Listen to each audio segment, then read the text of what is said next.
pleased to have here on the Rich Eisen Show for the first time a guy that I was able to meet for a few years before I departed ESPN, where he was for 15 years before joining the New York Times. He's been covering the NBA since 1994. He's our friend Marc Stein. How are you, Marc?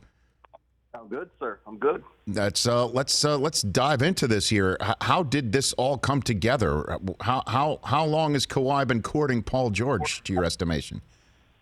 Well, he's basically the whole week of free agency is when he zeroed in on Paul George. But, he didn't start there. He made a run at Jimmy Butler first, and that was going on even during the playoffs. And he also explored Kevin Durant. Kevin, would you come to the Clippers with me? I mean, we've known the Clippers have wanted Kawhi Leonard for a long time, but Kawhi wanted to be joined by an elite level player. And it's not, I'm not trying to suggest that Paul was his third choice. They're obviously friends and he loves Paul George, but Paul George wasn't gettable. He has 3 more years on his contract, 2 before a player option, so you wouldn't have targeted Paul George first because even Kawhi Leonard wouldn't have thought he's available. But Jimmy Butler wanted to go to Miami. Durant obviously was very far down the road and going somewhere with Kyrie Irving, and that became Brooklyn. So quite a flex to go to Paul George in those circumstances and say, go ask for a trade, come to the Clippers with me. I mean, we've seen players team up. We've seen player-to-player plotting and recruiting, but this is a new one. It sure is, because there's so much time left on Paul George's contract. And, I mean, what do contracts mean in the NBA, Marc? I guess is the writ large question here. If somebody can re-sign like Paul George did and then all of a sudden stroll in and say, I want out, and he gets out. I mean, what does this mean? It's one of the most complex issues that the league has faced in my time, certainly. And there are 50 sides to the coin, and there is no blanket answer because this all started in 2010 when the Heatles came together, and that really started the player power era. And as we all know, LeBron James is the foremost flexor in that era. But the league's position has always been we cannot police player contact unless there is evidence that the players are acting on direct instructions from their GMs. If the Clippers are, if in this case, Kawhi Leonard was trying to bring Paul George to a team he was not, but like in 2016, we know the Warriors were for months were pushing for Kevin Durant. If there's evidence that the Warriors front office is telling Draymond Green, lobbing a call to Kevin Durant today, if there's evidence of that, then that's where it becomes, quote, tampering. But if this is player-to-player contact, the league has always taken this position that we can't police that. We can't know when it's 2 buddies just talking about their futures together or when it's more than that. And, but look, the owners are meeting this week in Vegas at Summer League. I mean, this is obviously going to be a massive point of discussion because, again, this is Kevin Durant was in his last year of his deal in 2016. Not, this is, as you just said, Paul George has, he was 1 year into a new deal. And that's what makes this so different. And for small market teams, very demoralizing. I mean, it's incredibly demoralizing to watch this. So, Marc Stein of the New York Times here. Was there no chance of Sam Presti just telling Paul George, too bad? I mean, just too bad. You're here. We love that you're here. The mayor proclaimed it Paul George Day, for crying out loud. When you re-signed, I mean, there's no sense in front offices in the NBA of telling players who have long-term contracts left, essentially what the NFL tells players, too bad? I think he wanted to, no question. I think, with the moves they made, you can tell that the Thunder were not expecting this to happen. But Sam Presti is also a very smart guy. I think he had to step back and say, we've just lost in the first round 2 years in a row. we have no flexibility in the short term to make significant changes to our team. This is basically our team. We're going to have to run it back with Paul George coming off double shoulder surgery. Let's not forget Russell Westbrook, Steven Adams. They've looked at trying to move Adams. They didn't really make any inroads there. So do you bring the same team back in this crazy West where everyone is loading up, and it'll be even deeper next season probably as a top to bottom conference than it already was? Or do you do what Sam Presti did and extract the biggest haul we've ever seen any one player fetch in a trade in history? And the reason that it happened is because the Thunder knew we're not just trading Paul George, we're trading them Kawhi Leonard as well. Kawhi Leonard was not an Oklahoma City player, but the Clippers know the Clippers gave up everything because they knew they're getting them both. And look at what the Thunder got. They had to do it. It's not even a question.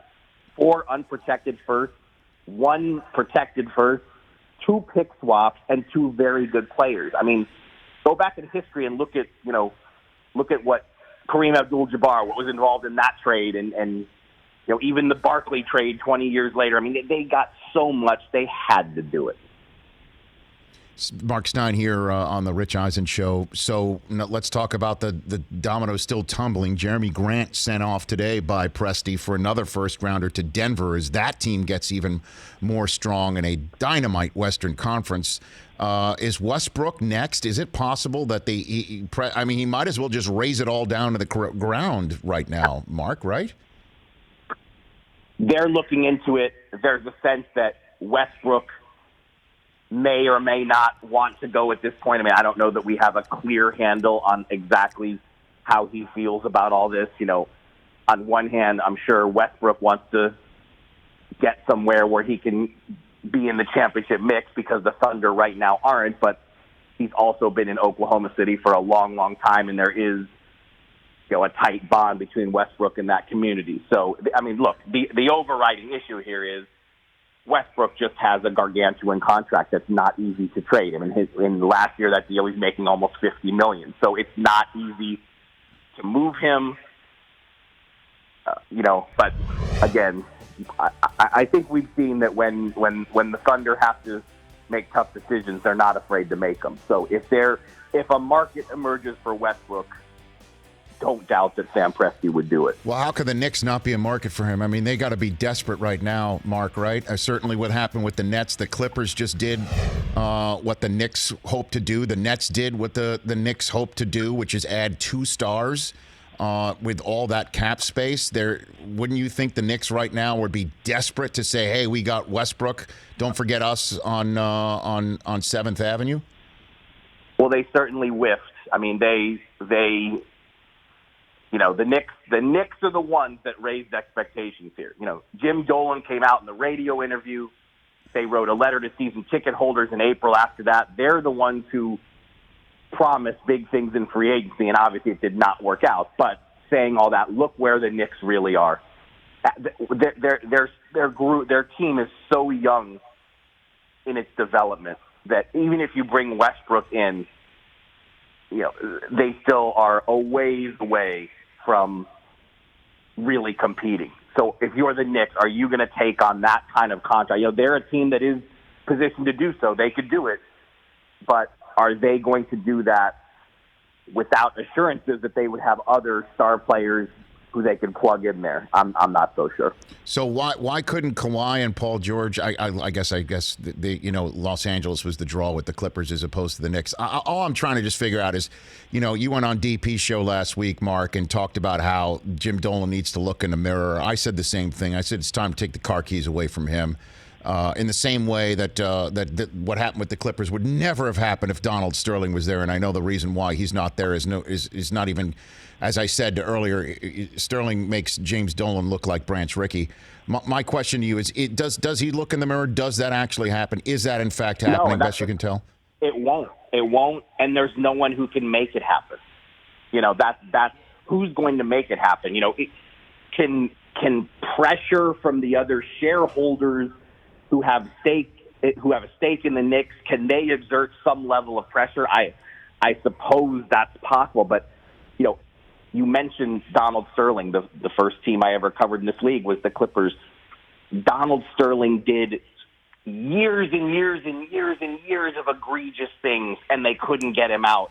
They couldn't get him out until he did something so egregious that finally the NBA had the ability to push him out of the league.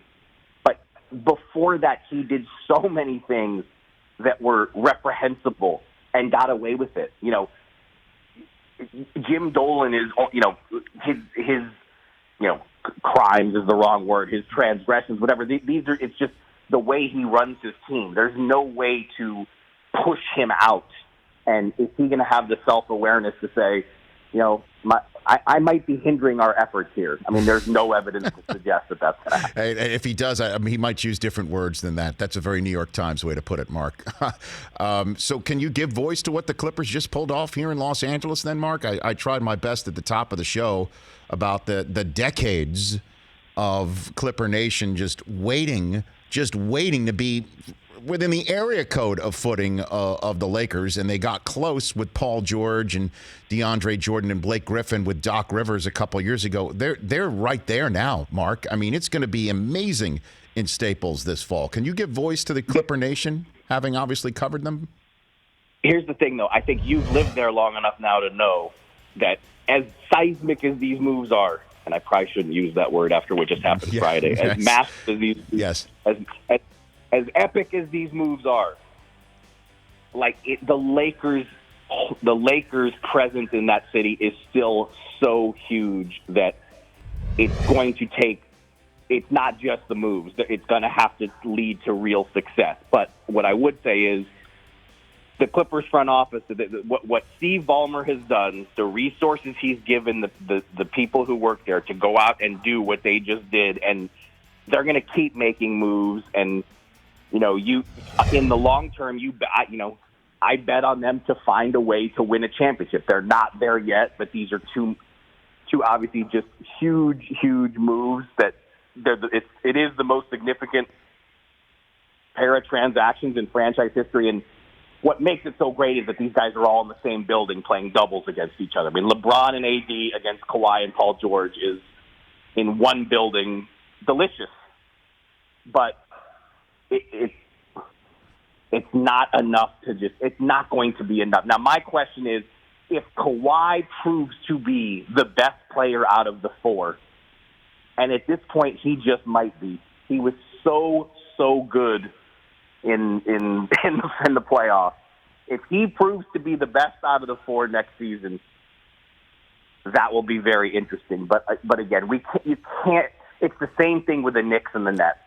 The Nets just punch Big Brother right in the face, and the Nets. I mean, the Lakers still have LeBron and AD. The Knicks, the Nets, in a way, left the Knicks in the dust here. But it's New York is still so overwhelmingly the Knicks territory that even two big moves is not enough. So before I let you go, Marc Stein, give me an insider's glimpse of what the owners are going to be talking about when they see this, because obviously everyone is talking about how great NBA free agency is and discussing the Western Conference, the Eastern Conference. It's now a more level playing field, but it appears to be in this league that you need to amass as many stars as possible. It's still a super team league. You don't have three in any place, but you have two. And if you don't have the ability to get one or two, you're going to take which one you ever have and just trade them off for as many first-round picks and hope that your fan base buys that and that you use that to build a team. Like, that seems to be the two ways to go about business now in the NBA. When it all comes down to it, is the league happy with this development? I think the league office would probably, if they were as candid as we'd like them to be, they couldn't be unhappy with the interest in the league. And also, this is another reason why this is so tough. You can point to some small market teams who are doing really well. Utah, Indiana, Denver, these teams have been very well managed, and Utah and Indiana have made great moves this summer, very quietly, far under the Kawhi, Paul George level, but those teams have gotten better. But then, imagine running the Milwaukee Bucks right now. You just watched this. They are right now in the Anthony Davis zone, where they have to wait till next summer before Giannis can sign a contract extension. And I'm sure they're as nervous as they've ever been, wondering what stars are going to be trying to talk to Giannis to convince him to leave. Now, Giannis seems, he is just constantly given the impression that he loves Milwaukee. He wants to bring a championship to Milwaukee. He said, "I'm never leaving." But, how much comfort does that really give the Bucks? You saw they just struck a deal to bring his older brother in, which was smart. You got to do everything to try to make your superstars happy, because there's no sport in the world, no team sport in the world, where one guy makes a difference like they do in basketball. And that's why everybody wants these guys, because one player like this changes your fortune so dramatically. Marc, great stuff as always. Love reading your material, hearing you wherever you appear, and I appreciate you appearing on this show, hopefully first of many times. Thanks. Sounds good. You bet. That's Marc Stein at the Stein Line. For more of The Rich Eisen Show, tune to Audience Channel 239 on DirecTV for free on BR Live, or download the Rich Eisen Show app.